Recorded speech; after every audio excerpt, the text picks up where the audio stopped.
Okay, it's going to be another classic ROH review. This is going to be Dragon Gate Challenge 2 from WrestleMania weekend 2008. And yeah, this is the very last year that Dragon Gate worked with Ring of Honor.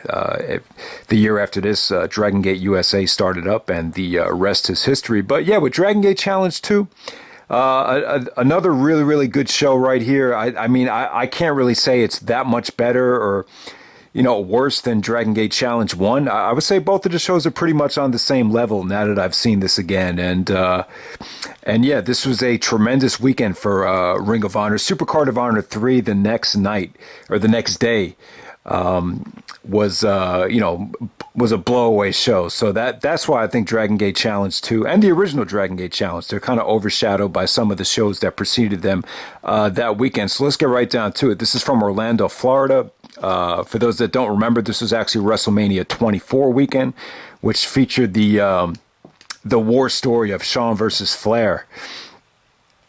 That WrestleMania 24 weekend, just to, refresh your memory. But let's get right down to it. First match of the night, we have Nigel McGuinness taking on Delirious in the opening match right here. And, Nigel actually is the ROH World Champion. He comes out, welcomes the fans very sarcastically, and he takes on Delirious here. It's one of those matches where it's pretty much like a night off for Nigel. Delirious is kind of, frustrating him. He's basically kind of driving Nigel crazy. It's just one of those matches where it starts off slow, and then Nigel eventually he puts the nail in the coffin. Once he gets the upper hand, he takes care of business.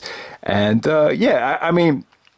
we've seen when Bryan Danielson was the ROH World Champion, he actually got a 4-star match out of Delirious. I think it was back at Ring of Homicide.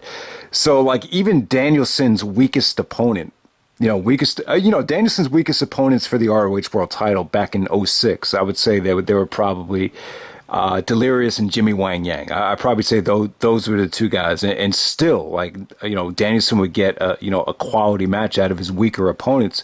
That's why the Danielson reign, I still say, is probably the best in ROH history. Nigel. So the problem with Nigel is he's more of he's a bigger guy, and sometimes when you're facing an opponent that's very, I don't want to disrespect Delirious, but he's more of a attraction. He's not really, his gimmick is not really to be taken that seriously. So when he's wrestling a guy like Nigel, sometimes you want to make the champion look strong. So this is a nice, friendly, non-title match.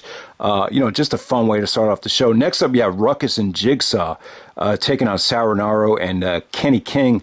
At this time, Kenny King and Sal, they were, I think they were in FIP. So, they were only on ROH shows that, were in the Florida area. So, they took on Ruckus and Jigsaw, who needed the win bad here. Ruckus and Jigsaw got unmasked. And ever since then, they lost to their No Remorse core for the tag team titles. That, they just did not get a quality win. So, they finally got one here. It's still seeing weird, seeing Jigsaw without that mask. I agree with Bryan Danielson. That was definitely a mistake. But Ruckus and Jigsaw look good here. This was just fast paced. Didn't get a lot of time, but just really, really, really fast paced and great effort from both teams while it lasted. So next up we have Austin Aries taking on Genki Horiguchi in the first Dragon Gate Challenge match. I was surprised at how over Aries was here. There was a lot of Aries was going to take on Nigel in the rematch from Rising Above the next night. And there was next world champ chance, a lot of Austin Aries chants, even when Nigel was cutting his promo at the beginning of the show. So yeah, the fans really wanted to see Aries win the belt back. And so he takes on Genki Horiguchi, who's kind of a weird. If you haven't seen him, he's very weird compared to a lot of the other Dragon Gate guys.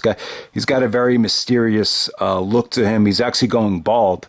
So the fans actually chant to him Hage, which I think means bald in Japanese, if I'm not mistaken. But yeah, I mean, him and Aries and Genki Horiguchi, they had a nice little match right here. I mean, it was just a lot of feeling out, but at the same time, just a lot of vicious strikes.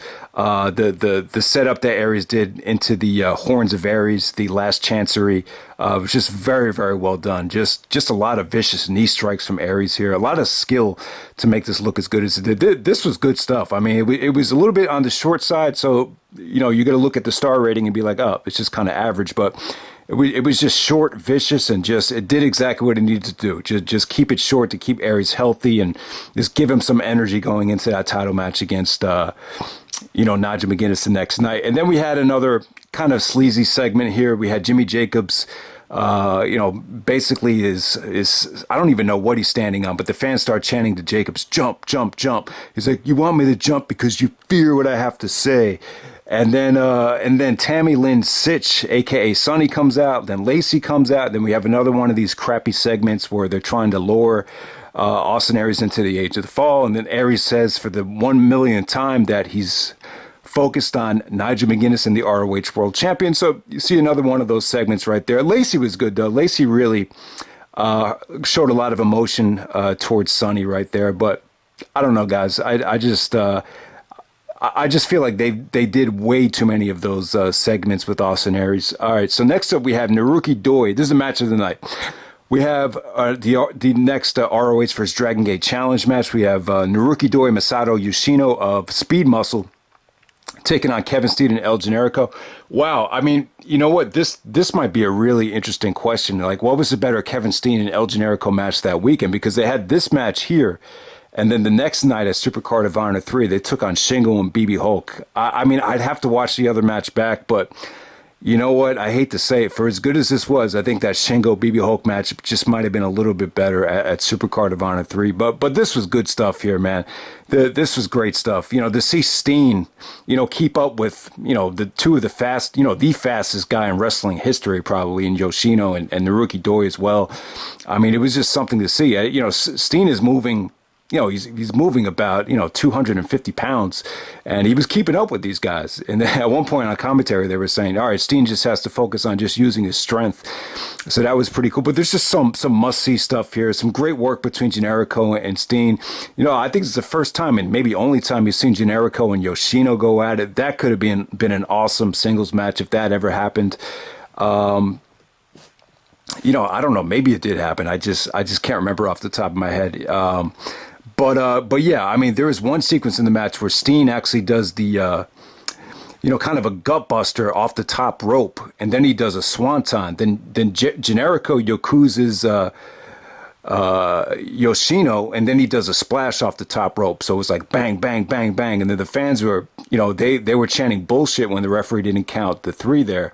So, the fans really thought that was the finish. But, yeah, man, this is just good stuff. I think Generico actually hit the brainbuster for the victory there. So, Steen and Generico get the much-needed tag team victory. This definitely gave them a lot of momentum heading into their tag team title shot down the road. The whole storyline of 2008, that Steen guaranteed that he would get gold, whether it be the ROH World title or the World Tag Team titles. But yeah, I mean, this is one of the best Steen and Generico matches in Ring of Honor. This might have been, besides any of the Briscoes matches, this might have been the best, or one of the best, definitely. And like I said, that Supercard of Honor 3 match, that might have been even better. But I'd have to watch it back. But, I remember at the ROH message boards back in the day, I think that the match at Supercard of 3 was even more well received.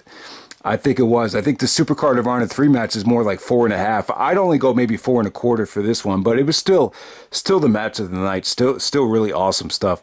All right, so next up you have Shingo and BB Hulk taking on Jimmy Jacobs and Tyler Black. Next Dragon Gate Challenge match. Really good stuff here. The selling point in this match is, you get to see Tyler go out there with Shingo. I think Tyler Black versus Shingo, that could have been an awesome singles match. The problem was Dragon Gate USA wasn't doing business with ROH when Tyler Black became, ROH World Champion. So you never really got to see it in a, and Dragon Gate, and whenever they work with Dragon Gate, they mostly focus on just tag matches. So yeah, if Gabe Sapolsky lured Tyler Black away like he did with Davey Richards, maybe Tyler versus Shingo could have main evented, one of the first Dragon Gate USA shows, and that would have been just as good. So, my problem with this match is Jimmy Jacobs. When you watch this match, you just look at the way Jacobs looks. He's actually coming out with a cane. It just doesn't look like he's healthy. Like when you watch this match, like, he hadn't really been wrestling for that long since he came back. He's really at this time still trying to get back into the swing of things. I mean, that BJ Whitmer steel cage match really took a lot of, years off of his career. I mean, he's he had to get reconstructive knee surgery to my recollection. So, Jacobs, really the only time, he was just really only able to do like ground and pound stuff, like his transition from into the end time, the submission hold. Actually, that came off pretty well, but I don't know. Like I just felt like he really wasn't ready. Like, he had so much stuff going on with injuries and this whole Age of the Fall storyline. You just kind of felt like, wrestling wasn't really on his radar in terms of importance. So that's what kind of hurt the match for me.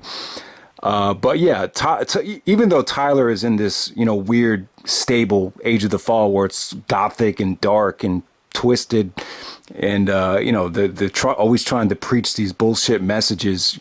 Tyler Black's effort in the ring never changed. I mean, it was always good. He worked really well with these guys. Shingo actually hits the Welcome to Japan for the victory. So the Dragon Gate guys finally get a victory there.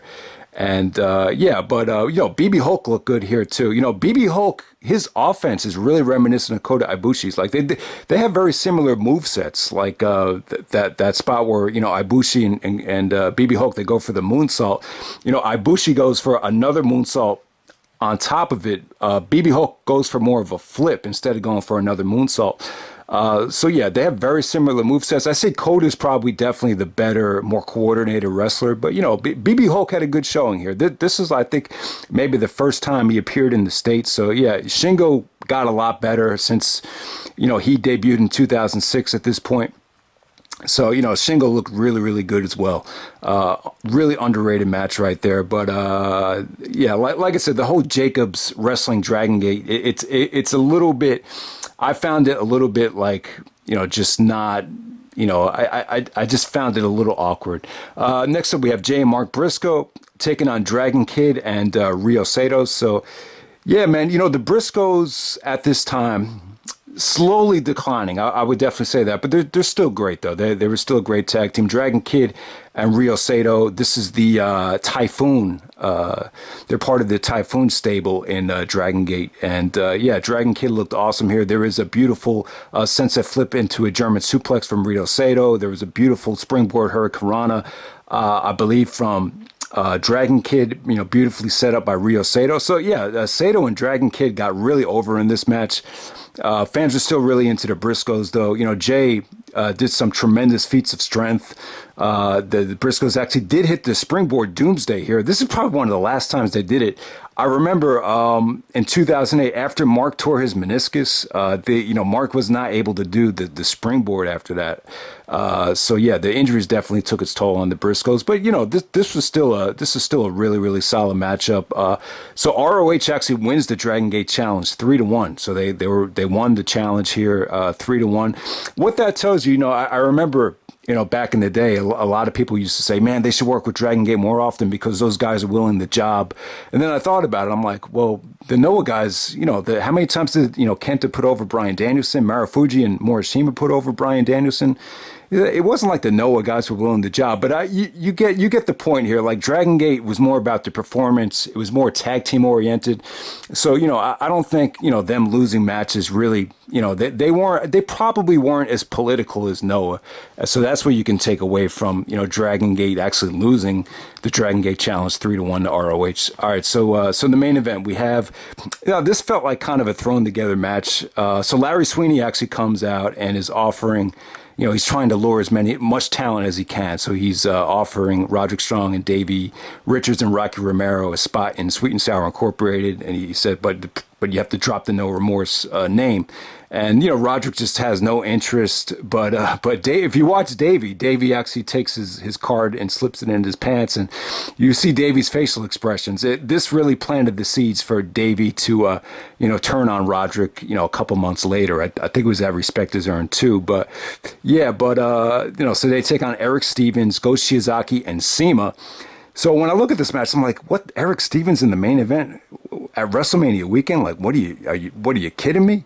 But honestly, Stevens and Strong were working really well at this time. I mean, they were just coming off some of those, monumental matches in FIP and ROH. So So I guess they were going for No Remorse Core versus FIP versus, you know, with FIP teaming up with Noah, teaming up with Dragon Gate. Like, when's the first time you're going to see, you know, ROH take on, you know, a member from 3 different promotions? So Stevens is representing FIP, Go Shiozaki is representing Pro Wrestling Noah, and CIMA is representing Dragon Gate. So yeah, it kind of feels a little bit thrown together, but I thought it was good stuff here. You know, you get to see Davey go at it against Go Shiozaki. This is like the closest thing you'll see to like Benoit going up against you know, Kabashi. I mean, it's like little Benoit versus little Kabashi there. So that was pretty cool.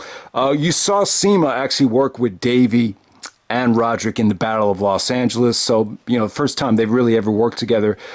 CIMA and Davey worked together in ROH, so that was cool. And then, you know, Stevens and Strong just went at it hard as hell. There were some awesome Yakuzas here from Rocky Romero. Romero looked great here.